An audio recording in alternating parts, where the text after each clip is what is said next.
Salut à tous, Bert Speed, et aujourd'hui dans cette vidéo je vais vous montrer comment télécharger CodeBlocks 20.03. Donc pour ce faire, il faut déjà avoir un navigateur dans lequel on va taper télécharger CodeBlocks avec le compiler. Donc en anglais ça donne Download CodeBlocks with Compiler. Okay. Et une fois qu'on a la recherche qui est lancée, on patiente un peu que ça vienne. Bon, moi je l'ai déjà téléchargé, donc je vais vous montrer un peu. Donc une fois que vous l'aurez, ce sera un programme, je dirais CodeBlocks, ça va donner ça. Ok, donc si on vient par exemple là, je pense qu'on va aller sur le site officiel de CodeBlocks. Ok, où est-ce que je vais? Binaries, je pense que c'est mieux. Ok, maintenant quand on a les binaries qui sont là, on va choisir par exemple Windows 10 ou autre chose. Si vous avez autre chose, et vous allez choisir autre chose, macOS, Linux, tout ça. Bon, donc on va choisir ici CodeBlocks avec le min GW. Ok, on va prendre, on prend par exemple celui-là. Ok, 32, peu importe, 32, 64 bits. Bon, celui que moi j'ai téléchargé c'était celui-là. Ok, juste celui-là. Okay. Donc CodeBlocks 20.03 min GW setup. Et vous le téléchargez soit sur le FOSS-Hub ou bien sur le sourceforge.net. Une fois que vous l'avez téléchargé, bon, déjà je vais cliquer pour vous montrer un peu ce que ça va donner. Mais sinon, normalement, si vous avez déjà téléchargé, ça va vous donner ça. C'est ça que ce que vous allez voir, ce que vous allez avoir. Ok. Une fois que vous l'avez téléchargé, ma connexion est vraiment lente.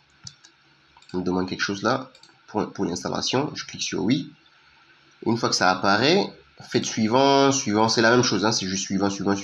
Assurez-vous que tout est coché, surtout que le min GW compiler suite est coché. Faites next. Assurez-vous que tout est next, tout est bien, et puis faites next. Faites installer. Chez moi, ça existe déjà. Je vais pas cliquer sur oui parce que ça existe déjà, donc je vais juste annuler ça. Boarding installation. Donc je vais annuler. Mais une fois que c'est installé, vous allez aller sur CodeBlocks.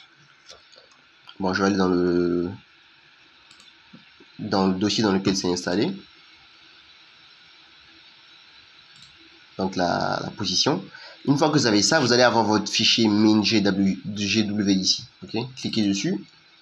Une fois que c'est fait, vous allez voir min. Parce qu'en fait, si vous essayez d'ouvrir votre CodeBlocks et que vous essayez de lancer peut-être un programme, c'est quoi ça? Non, on n'a pas besoin. Ouais, annuler. Donc, quand vous allez essayer de lancer un programme, ça va pas marcher. On va vous dire que le compiler n'est pas disponible. Genre, il est pas, on le retrouve pas. C'est parce qu'en fait, vous devez copier le dossier min là. Vous voyez l'adresse. Quand vous rentrez dans CodeBlocks, min.gw, dans le bin, vous allez copier là parce que le compiler est ici. Ok? Donc, vous allez copier cette adresse là, cette localisation là. Et vous allez aller dans les variables environnementales.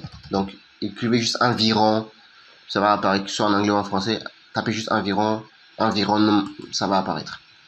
Ok. Ensuite, vous entrez dans ici, environnement variable. Ça devrait être à peu près la même chose en français. Et vous cliquez sur ici, il y a écrit path. Soit ça va être chemin. Je pense que ça va être chemin en français. Donc, cliquez dessus et cliquez sur je pense qu'on va double-cliquer. Voilà, on double-clique. Et maintenant, on va cliquer sur nouveau. Okay. Une fois qu'on avait fait nouveau, vous allez maintenant coller l'adresse. Vous voyez ici, chez moi, c'est déjà fait. Chez moi, c'est déjà fait là. Donc, j'ai pas besoin de cette ligne. Je pense que je vais la supprimer en faisant ça. Parce qu'elle est déjà là. Et une fois que ça c'est fait, il n'y a plus grand chose à faire. Il faut juste appliquer et puis ouvrir votre CodeBlocks. Et vous lancez et ça va marcher normalement.